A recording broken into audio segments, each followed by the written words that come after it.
I am deeply grateful that she has agreed to join us and speak with us. Please join me in welcoming Dr. Naila Nasir.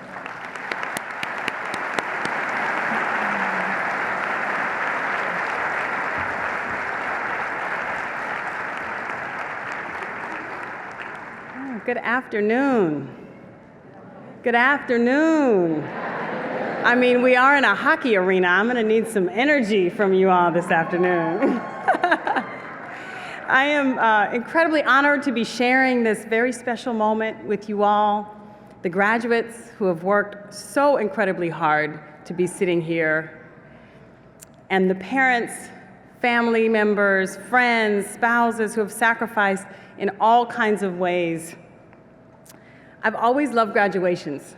Right? They're this moment of possibility, of hope, of having fought through the struggles, and of looking to the future.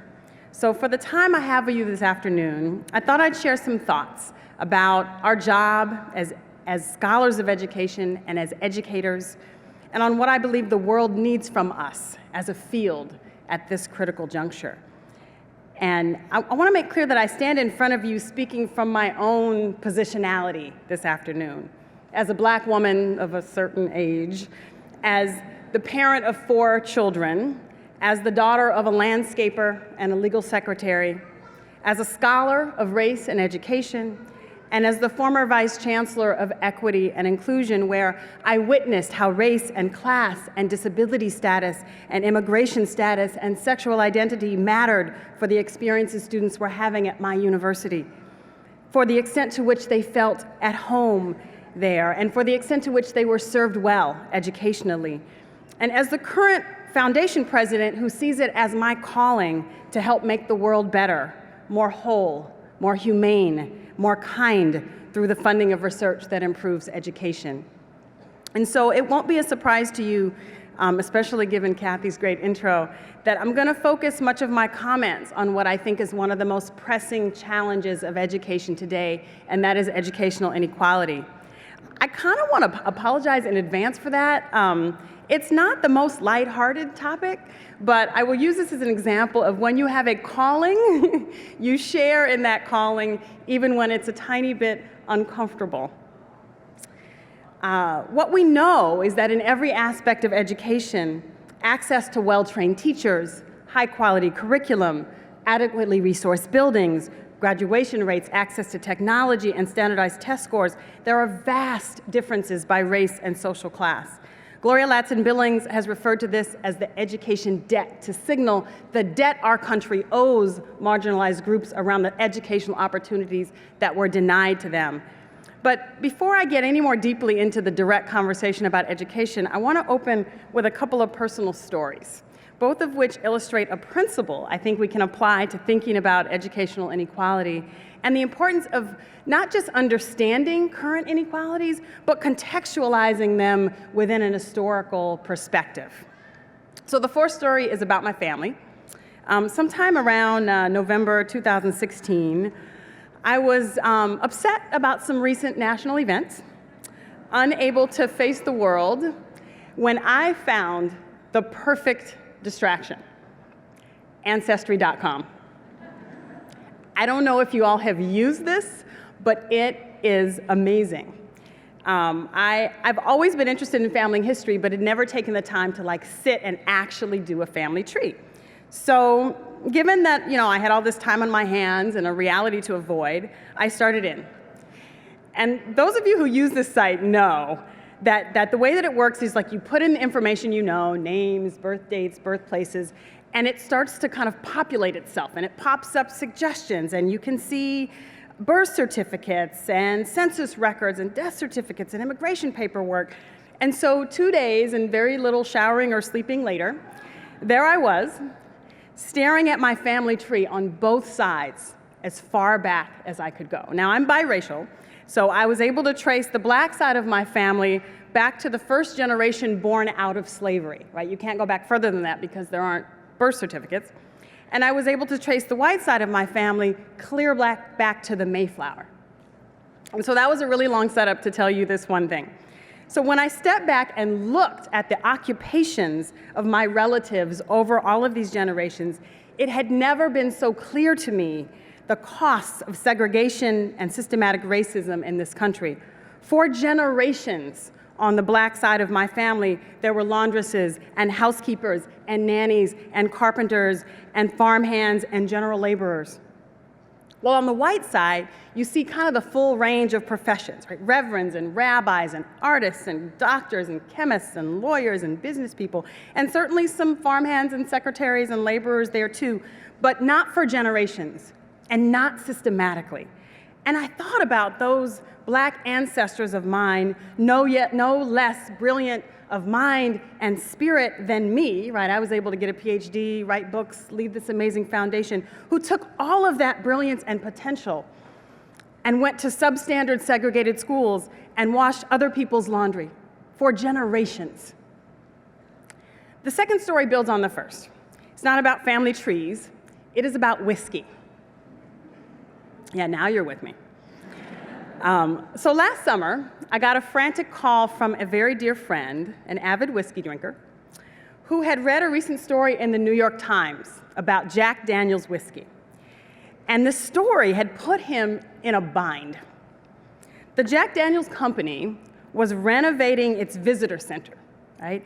And in doing so, they happened upon some previously lost records. So for many years, the visitor center had been telling the story that the secret to Jack Daniel's whiskey was this recipe that Jack created. And kind of, he built this company around this really original recipe for whiskey. But it turns out this new information that they found showed that the recipe was not Jack's at all. The recipe belonged to a slave that Jack owned. And so not only was the recipe of this slave, the descendants of this original slave worked for the Jack Daniel's company for generations, lending their expertise to this endeavor. And my friend's dilemma was about whether he could still drink the whiskey, knowing that it was built on the backs of slaves who themselves nor their descendants were able to reap any of the benefit of the profits of their labor. And so for me, both of these stories illustrate that racial inequality, along with gender inequality and many other forms of exclusion that are a part of our national and global history, obviously existed sometime in the past, like in the way back past. But they also carry forward to the present in tangible and consequential ways. And so in the two stories, the past inequalities that carry into the present have to do with social mobility and finances and the ability to reap the financial rewards of one's labor. But similarly, the current state of inequality in education can't be understood without facing the really hard things about our past with respect to the atrocities to humanity and the denials of opportunity we have committed in our society and in education. I promise you, it's going to get more positive as I go. Just stick with me a little while longer. Our national educational past involves not only the undereducation of black children through Jim Crow laws and the practices of segregation, but also Native American children taken from their families and forced to be educated in boarding schools as a form of cultural assimilation, the undereducation of girls, and extreme gender discrimination in higher education, in higher education and in the workforce, which up until really about the 1970s meant that women's brilliance and intellectual capacity was to be devoted to the domestic sphere and to support men in building careers. Y'all watch Mad Men? I mean, if you haven't, it's worth a look. The persecution and exclusion of folks who identified as LGBTQ, the extreme exclusion of people with disabilities and mental illness, warehousing them in facilities where abuse and cruelty were common and where their educational potential was left undeveloped. Right? Anti-Semitic and anti-immigration sentiments in schools at the turn of the century, English-only policy in schools, stripping immigrants of their home languages and cultures in efforts to assimilate them. So there's like a lot. Right?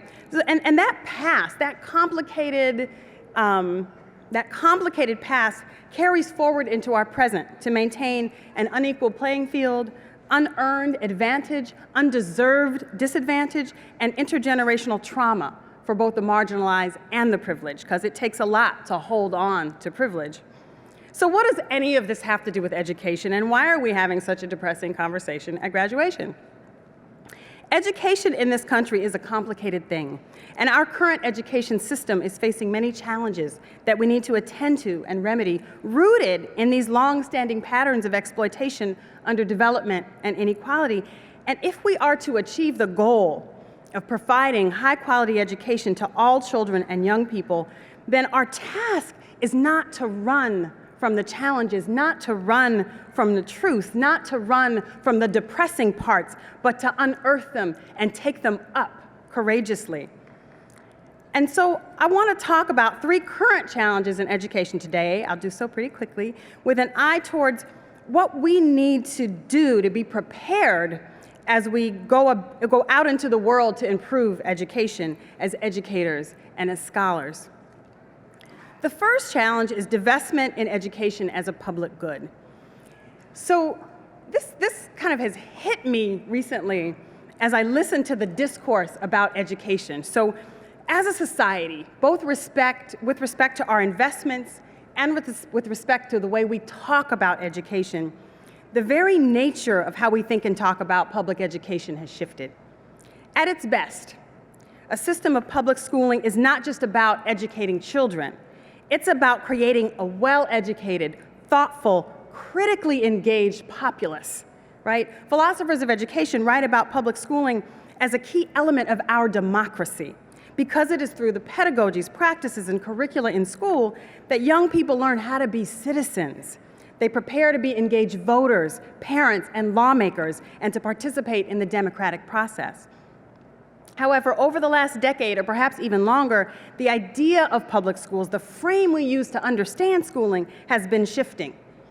Public schools have moved from being considered a public good, existing for the good of society as a whole, to being thought of and discussed as a private good, something families can use to get into college and achieve access to resources and wealth. This is an alarming shift because it means that our decisions about education lose their center, which should be how we improve the whole of society through our system of education, and it becomes about how individuals and families use education and access to retain or gain privilege. And it's not just the philosophy that's shifted. There's been a decline in funding streams from federal, state, and local sources in many parts of the country. Multiple reports show that spending on public education has not only been declining over the last decade, but that it will continue to do so. Even more troubling, higher education institutions have made up budget shortfalls by raising tuition, impacting access. This has caused alarming increases in housing and food insecurity among students living out of their cars and skipping meals.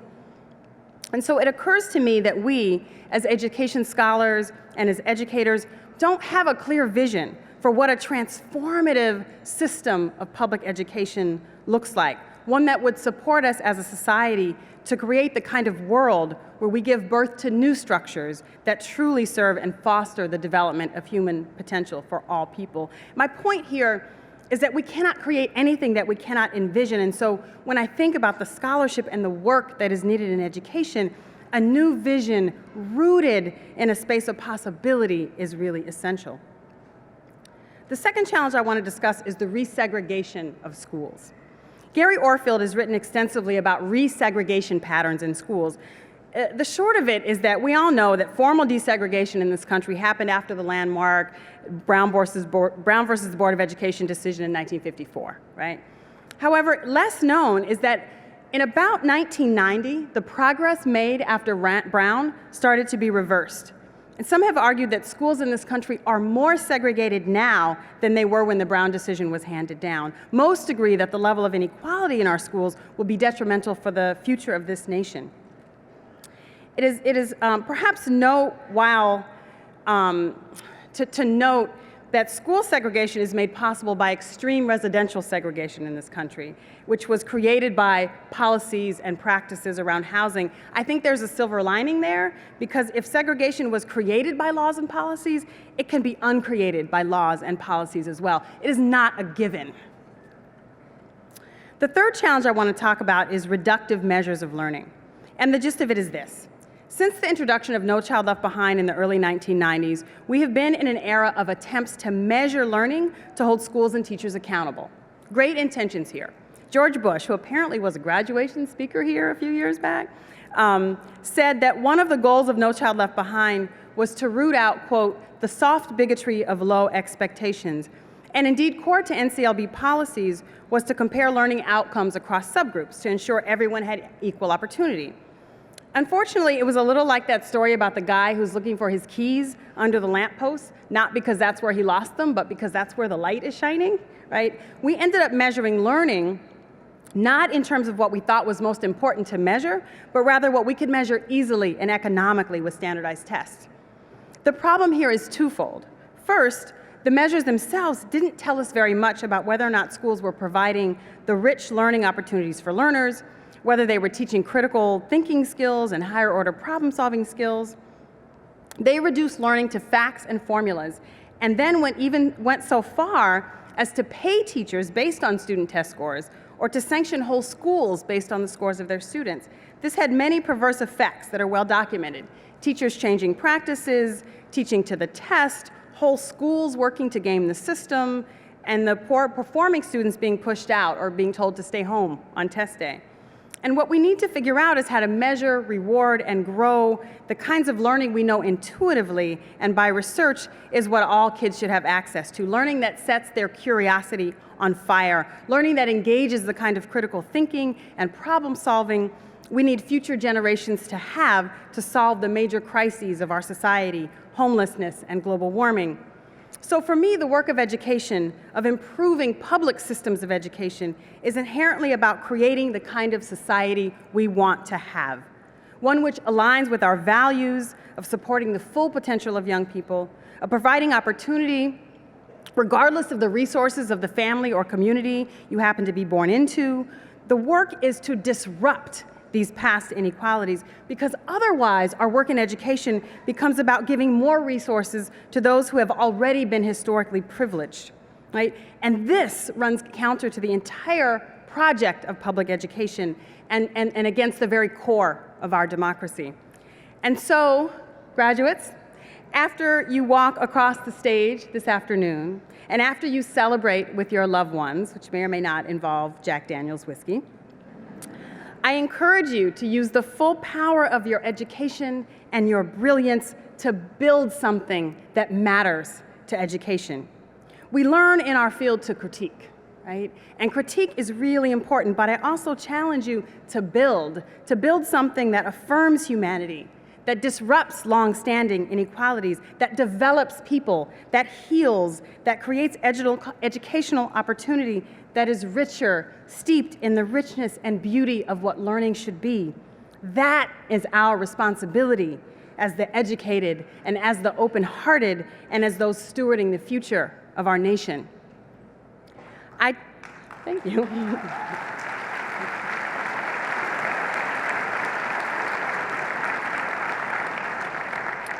And so I challenge you to stay committed, to find and stay in that space of purpose, to find and cultivate working from a space of possibility, radical possibility, to take up large, complex, perhaps messy, but critically important problems of education and of society, and to see yourselves as key to solving those problems, not just observing or documenting them.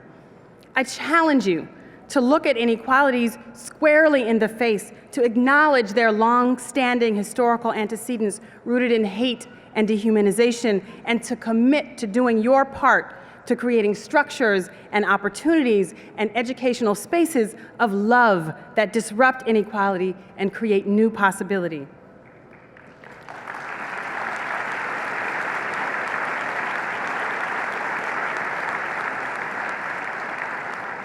And with that, I congratulate you and look forward to seeing all the amazing work you will do in the world.